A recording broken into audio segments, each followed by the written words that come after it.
والعافية والشفاء ونور الأبصار وضيائنا وعلى آله وصحبه وسلم. حسبنا الله ونعم الوكيل نعم المولى ونعم النصير ولا حول ولا قوة إلا بالله. Orang tua kita, tokoh kita, Pak Edi yang kami muliakan, kita doakan selalu dalam kemudahan dan kemuliaan Allah Subhanahu wa Ta'ala. Kita semua, Ustaz Muhammad Rodi, pasnya beliau berganti-ganti yang kita muliakan, dan pantungnya lebih banyaknya, dan kita semua yang di dalam Al-Quran Allah menyebut Al-Habib Aminu billahi wa rasulih wa ja'alakum mustakhlifin wa biku ja'alakum mustakhlifin. Kata Allah, berimanlah kau kepada Allah dan kepada Rasul. Berarti yang nggak boleh diingkari itu adalah apa yang disebut Allah di dalam Al-Quran dan apa yang dipandu Rasulullah di dalam Sunnah. Amin billahi wa rasul. Dan itu nggak boleh diretas. Kalau ada sesuatu yang bertentangan dengan akal dan nurani kita, maka kita harus flashback kepada tafsir Quran, kepada apa yang disebut para ulama, agar nyawa keberimanan kita itu benar-benar karena mengikuti perintah Al-Quran dan Sunnah. Lalu kata Allah, wa anfiqu mimma ja'alakum mustakhlifina, dan kamu harus berani berinfak apa yang sudah aku jadikan kepada engkau, sesuatu yang kau menguasai, mustakhlifina, sesuatu yang kau sudah menguasai. Terkait dengan al-mal, jadi kalau agak serius sedikit, harta itu kan bahasa Arabnya al-mal, energinya materialistik. Ada orang nggak pernah nengok duitnya, tapi karena ditengoknya buku tabungannya surah aja dia. Berapa duitmu? 7 miliar. Mana buktinya ini?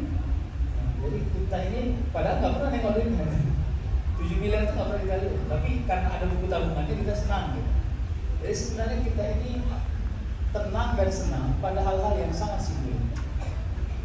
Punya tanah 150 hektar, pernah nengoknya? Enggak. Fotonya aja tengok. Kenapa? Ya, kita ini memang sangat simpel. Makanya kata Allah, kita ini sebenarnya nggak bisa menjangkau yang banyak. Yang kita jangkau itu hanya sedikit saja. Jadi yang kau kuasai itu kata Allah, wa'afiku mimma ja'alakum. Jadi kau harus berani berinfak di situ. Kenapa? Karena jangkauan-jangkauan yang tidak terjangkau. Sini, Pak. Kalau seandainya kita berhasil, kalau bahasa kita merasa ringan hati, tenang hati. Kan berapa banyak orang yang bersedekah tapi oyong kepala. Masih 1 juta, sekarang kali terus 700 aja jadi usaha ya, gitu-gitu. Berapa banyak orang yang bisa slow hidupnya setelah 1 hari setelah dia berinfak. Kenapa? Kebanyakan. Nah, itu dia penting kepada. Tapi itu udah bagus, mustakhlifin. Karena kita sering berinfak harta yang sebenarnya kita nggak pernah menguasainya. Saya pernah contoh dengan dia punya uang 10 juta goceng, 10 juta goceng. Lewat tabung-tabung yang dia infakkan, goceng, tenang aja dia, nggak bakalan kehilangan, nggak bakalan risk. Ya itu namanya bukan mustakhlifin. Anda nggak pernah merasa menguasai goceng itu. Buktinya apa? Begitu Anda infakkan, Anda tenang-tenang aja. Kenapa? Karena itu bukan bagian dari kekuasaan. Infak yang benar itu kalau kita pakai ayat ini adalah infak yang berdebar-debar hati kita bila ingin mengeluarkannya, karena akan tersugesti dengan waktu itu nyarinya 5 jam nih lo baru dapat, ini waktunya 2 hari lo baru dapat, ini gawat juga ini. Nah pertarungan ini sampailah kita kepada keikhlasan. Jadi keikhlasan itu adalah nilai yang paling dekat bagi orang yang berani berinfak dan bersedekah di ruang-ruang yang tidak normal. Keikhlasan.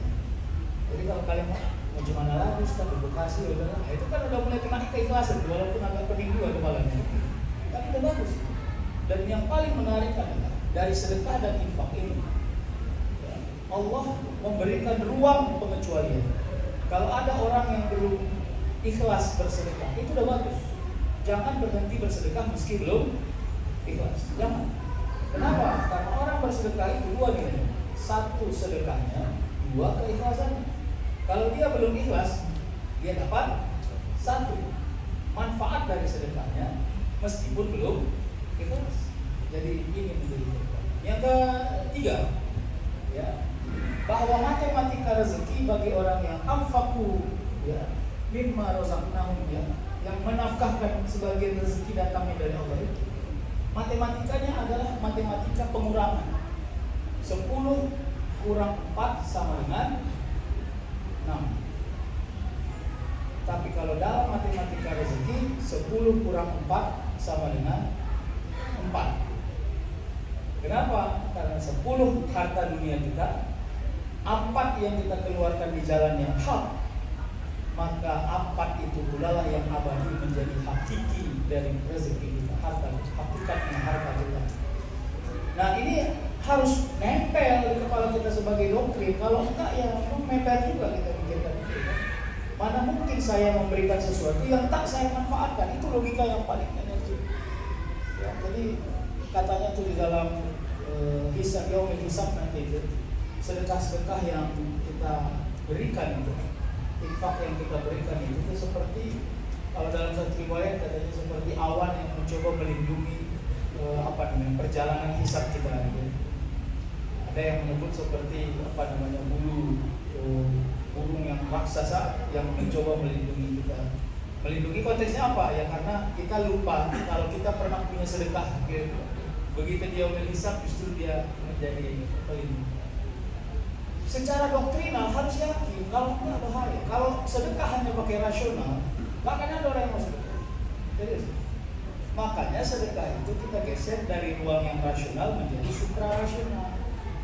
As-shadaqah itu fa'ul bala, sedekah mencegah bala. Konteksnya adalah bala yang tidak terdeteksi.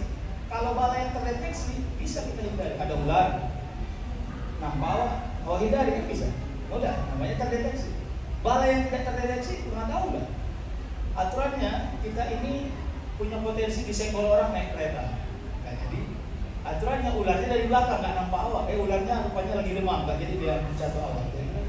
Misalnya gitu ya, maksudnya kelihatannya ece-ece gitu, tapi sebenarnya nggak ece-ece. Berapa banyak yang kejadian-kejadian yang harusnya meribetkan diri kita, tapi nggak Allah berikan kepada kita, dan Allah rahasiakan itu seolah-olah itu nggak menjadi bagian dari diri kita. Kenapa? Karena kita sudah bersedekah di dalam kehidupan. Nah, yang keempat, masih logikanya tentang sedekah adalah bahwa orang yang tidak berinfak, berzakat, bersedekah, variabelnya jiswah itu adalah orang yang makan dan minum tapi nggak pernah buang air. Apa kotornya kita punya badan ini dan perut ini, sehingga tapi bukan berarti sedekah dan zakat itu kotoran, bukan. Kita itu, kerelaan kita itulah kotoran yang mau dibuang. Karena kalau kita nggak rela, capek-capek aku belinya mahal, belinya aku makan, masa dibuang cuma-cuma? Udah beli itu. Kira-kira ini berapa kotor kita punya tubuh. Saya kira bolehlah model-model berpikir seperti ini menjadi cara kita untuk menyemangati diri kita agar kita mau bersedekah, berbagi dan sebagainya. Segmennya silahkan dicari. Ada masjid, ada mu'alaf, ada masakin, ada fuqara, silahkan. Ya, cari segmen-segmen yang benar-benar direct kepada komunitas. Apa hubungannya dengan tema hari ini? Karena orang yang temanya taubat dan barisan, orang yang Allah berikan jalur taubat sebagai bagian hidupnya adalah orang yang berhasil memandang perintah Allah sebagai bagian dari wujud yang tak boleh dielakkan dalam hidup. Termasuklah saudara. Jadi gini, apakah orang yang sholat, apakah orang yang puasa, apakah orang yang berzikir sudah mampu secara otomatis bersedekah? Belum, karena sedekah itu naiknya kemana? Jadi dia akan mengajak akal untuk mengkalkulasi, menghitung-hitung.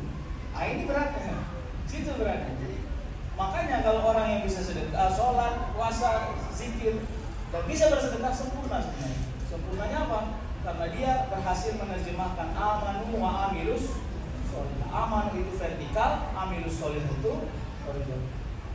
Nah, bagian yang penting dari taubat itu adalah orang-orang yang berhasil mendeteksi apa kejahatannya di masa lalu, dan dia berhasil membangun tameng agar kejahatan di masa lalu tidak lagi diulangi masa sekarang.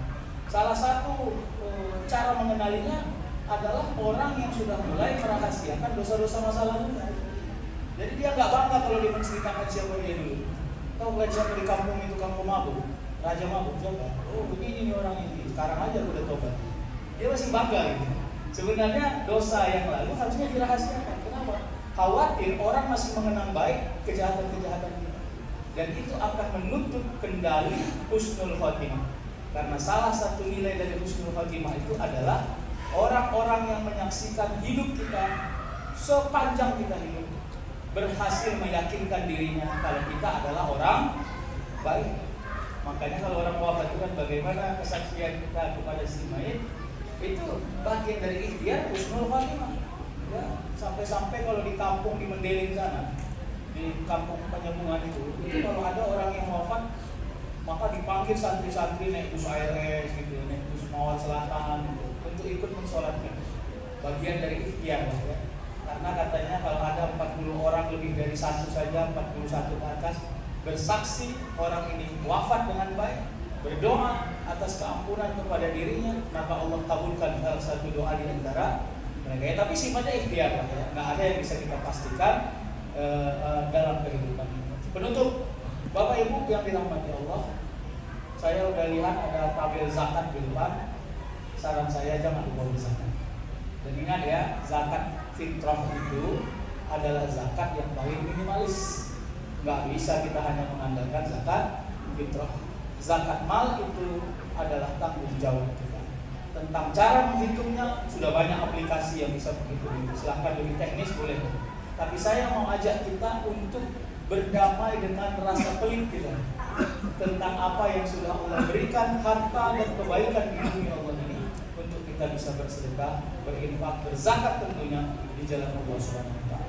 Saya kira itu mudah-mudahan manfaat. Wabillahi taufiq wal hidayah. Wassalamualaikum warahmatullahi wabarakatuh.